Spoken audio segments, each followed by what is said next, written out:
তিতাবৰত কালিলৈৰ পৰা দ্বিতীয় আন্তঃৰাষ্ট্ৰীয় গ্ৰাম্য চলচ্চিত্ৰ মহোৎসৱৰ আৰম্ভ। সম্পূৰ্ণ সাজু হৈ উঠিছে তিতাবৰৰ মৰধলিৰ কৃষ্ণচূড়া উদ্যানৰ সমীপৰ চলচ্চিত্ৰ মহোৎসৱস্থলী। 14 মাৰ্চৰ পৰা 16 মাৰ্চলৈ অনুষ্ঠিত হ'ব দ্বিতীয় অসম আন্তঃৰাষ্ট্ৰীয় গ্ৰাম্য চলচ্চিত্ৰ মহোৎসৱ। ঠেঙালকছাৰী স্বায়ত্তশাসিত পৰিষদৰ সহযোগত অসম ফিল্ম ছ'চাইটিৰ উদ্যোগত অনুষ্ঠিত হ'ব লগা মহোৎসৱত দেশ-বিদেশৰ 17খন পূৰ্ণ দৈৰ্ঘ্য আৰু 12খন চুটি ছবি প্ৰদৰ্শন কৰা হ'ব। অনুষ্ঠানত দেশ-বিদেশৰ বহুকেইগৰাকী বিশিষ্ট ছবি সমালোচক, ছবি পৰিচালক, ছবি নিৰ্মাতা উপস্থিত থাকিব। মহোৎসৱৰ লগত সংগতি ৰাখি নৃগোষ্ঠীয় খাদ্যমেলা, গ্ৰন্থমেলাৰ লগতে বিভিন্ন সাংস্কৃতিক অনুষ্ঠান, আলোচনা চক্ৰ, কৰ্মশালা অনুষ্ঠিত হ'ব। আজি তিতাবৰত এক সংবাদমেলৰ জৰিয়তে চলচ্চিত্ৰ মহোৎসৱলৈ সকলো ৰাইজক উপস্থিত থাকি চলচ্চিত্ৰ উপভোগ কৰিবলৈ উদ্যোক্তাসকলে আহ্বান জনাইছে। News desk report, reporter live Assam. দ্বিতীয় অসম আন্তঃৰাষ্ট্ৰীয় গ্ৰাম্য চলচ্চিত্ৰ মহোৎসৱলৈ সকলোকে আমন্ত্ৰণ জনাইছোঁ, আদৰণি জনাইছোঁ।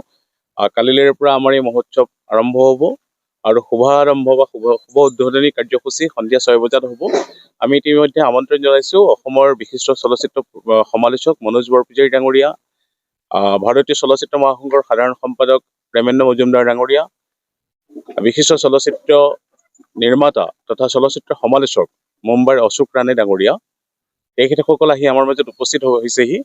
আৰু অসমৰ এগৰাকী সাহসী পৰিচালক ৰীমা বৰাৰ অনুনান নামৰ ছবিৰে কাইলৈ আমাৰ এই মহোৎসৱৰ শুভ উদ্বোধন হ'ব। এইখন হৈছে আমাৰ উদ্বোধনী ছবি। আমি এই মহোৎসৱত 3 দিনত 14, 15, 16 3 দিনত আমি 17খন পূৰ্ণদৈৰ্ঘ্যৰ ছবি দেখাম আৰু 12খন আমি চুটি ছবি দেখাম। ইতিমধ্যে আপোনালোকে গম পাইছে যে আমাৰ 2টা অস্থায়ী প্ৰেক্ষাগৃহ আমি নিৰ্মাণ কৰি লৈছোঁ, বেকচেপ থিয়েটাৰ। এটাৰ নাম হৈছে জয়মতী, অৰ্থাৎ অসমৰ প্ৰথমজন চলচ্চিত্ৰ নিৰ্মাতা জ্যোতিপ্ৰসাদৰ জয়মতী নামৰ ছবিখনৰ নামেৰে আমি এটা প্ৰেক্ষাগৃহৰ নামকৰণ কৰিছোঁ। আৰু দ্বিতীয়খন হৈছে আমাৰ মাজত সামৰণি অনুষ্ঠানত আমাৰ মাজত উপস্থিত থাকিব মুখ্য অতিথি হিচাপে আমাৰ অতি শ্ৰদ্ধাৰ আৰু আন্তঃৰাষ্ট্ৰীয়ভাৱে সন্মানিত চলচ্চিত্ৰ পৰিচালক জাহ্নু বৰুৱা ডাঙৰীয়া। তেখেতৰ যিখন ফিৰিঙতি নামৰ ছবি, যিখনে আন্তঃৰাষ্ট্ৰীয় বঁটাৰে সন্মানিত হৈছিল, সেই ছবিখনৰ নামেৰে আমি অন্য এটা প্ৰেক্ষাগৃহৰ নামকৰণ কৰিছোঁ। আমাৰ মাজলৈ কালিলৈ শুভ উদ্বোধনী অনুষ্ঠানত কাজিৰঙা লোকসভা সমষ্টিৰ মাননীয় সাংসদ কামাখ্যা প্ৰসাদ তাছা ডাঙৰীয়া উপস্থিত থকাৰ কথা আছে। আমাৰ সহযোগী অনুষ্ঠান ঠেঙালকছাৰী স্বায়ত্তশাসিত পৰিষদৰ মুখ্য কাৰ্যনিৰ্বাহক সদস্য কুমুদ কছাৰী ডাঙৰীয়া উপস্থিত থাকিব। আৰু অসমৰ সাংস্কৃতিক দপ্তৰৰ মাননীয় মন্ত্ৰী, তেখেতো আমাৰ আচলতে যিকোনো এটা কাৰ্যসূচীত অংশগ্ৰহণ কৰাৰ কথা তেখেতে আমাক জনাইছে যে 3 দিনৰ যিকোনো এটা কাৰ্যসূচীত তেখেত উপস্থিত থাকিব। আমি এই ছবি মহোৎসৱৰ সমান্তৰালভাৱে আমি 3টা কৰ্মশালাৰ আয়োজন কৰিছোঁ, যিকেইটা কৰ্মশালা অনুষ্ঠিত হ'ব ঠেঙালকছাৰী সাংস্কৃতিক কেন্দ্ৰ আৰু সংগ্ৰহালয়ৰ যিটো প্ৰেক্ষাগৃহ তাত হ'ব।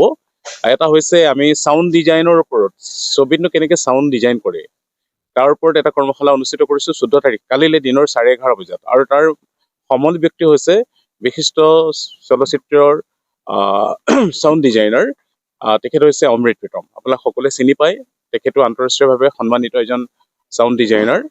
দ্বিতীয় দিনা আমাৰ এখন অন্য এটা কৰ্মশালা থাকিব, তাতে সেইটো হৈছে ফিল্ম এডিটিং, আৰু সেইটোৰ সমল ব্যক্তি হৈছে সৌৰভ দত্ত। তেখেতো পুনৰ ফিল্ম ইনষ্টিটিউটৰ পৰা এডিটিঙৰ গ্ৰেজুৱেট। 16 তাৰিখৰ দিনা এটা আমি কৰ্মশালা আয়োজন কৰিছোঁ, সেইটো হৈছে চলচ্চিত্ৰ সমালোচনাৰ ওপৰত, আৰু তাৰ সমল ব্যক্তি হৈছে বিশিষ্ট ছবি সমালোচক, চলচ্চিত্ৰ সমালোচক মনোজ বৰপূজাৰী ডাঙৰীয়া। আমাৰ সামৰণি ছবিখন হৈছে জুই ফুল, যিখন যোৱা বছৰ ইফিত যিটো গোৱাত অনুষ্ঠিত হয় ভাৰত চৰকাৰৰ আন্তঃৰাষ্ট্ৰীয় চলচ্চিত্ৰ মহোৎসৱ, তাত সেইখন ইণ্ডিয়ান পেনোৰামাত নিৰ্বাচিত হৈছিল। সেইখন হৈছে জুই ফুল, আৰু তাৰ পৰিচালক যদুমণি দত্ত ডাঙৰীয়া সামৰণি অনুষ্ঠানত উপস্থিত থাকিব। Reporter live.